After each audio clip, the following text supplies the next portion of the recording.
আসসালামু আলাইকুম রহমতুল্লাহ। কুয়েত প্রবাসী ভাইয়েরা যারা দেশে আটকে আছেন, আগে সৌদি আরবে ছিলেন, সৌদি আরব থেকে আপনাদেরকে ধৈর্য পাঠাই দিছে। তো বিশেষ করে আপনাদের জন্য এই ভিডিওটা, আপনারা ভুলেও সৌদি আরব দিয়ে তামজিদ নিয়ে কুয়েতে আসার চেষ্টা করবেন না।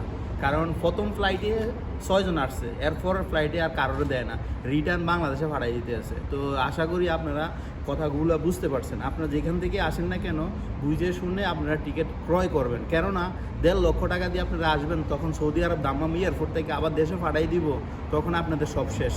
ঠিক আছে? তো অতএব আপনারা বুঝে শুনে ক্রিকেট ক্রয় করার আগে, মানে এগুলো আগে বিস্তারিত বুঝবেন। যে এজেন্সি থেকে টিকিট নেবেন তাদের সাথেও ভালো করে কথা বলবেন, বইলে এরপরে টিকিট নিয়ে এরপরে আপনারা আইসেন। যদি আপনাদের কেস থাকে বা সৌদি আরব থেকে দূরে আগে পাঠাই দিছে, অতএব আপনাদের জন্য এই ভিডিওটা। আপনারা আসার সময় বুঝে শুনে আসবেন। কেননা কিছুদিন আগে একজন আসছিল আমার পরিচিত, ওনার এই অবস্থা হয়েছে, উনি বর্তমানে দেশে পাঠাই দিয়েছে সৌদি আরব থেকে। তো আশা করি আপনারা বুঝতে পারছেন। আর ভিডিওটা দ্রুত শেয়ার দিয়ে সবাইরে দেখার জন্য সুযোগ করে দেন। ওকে, সবাই ভালো থাকবেন। আল্লাহ হাফিজ।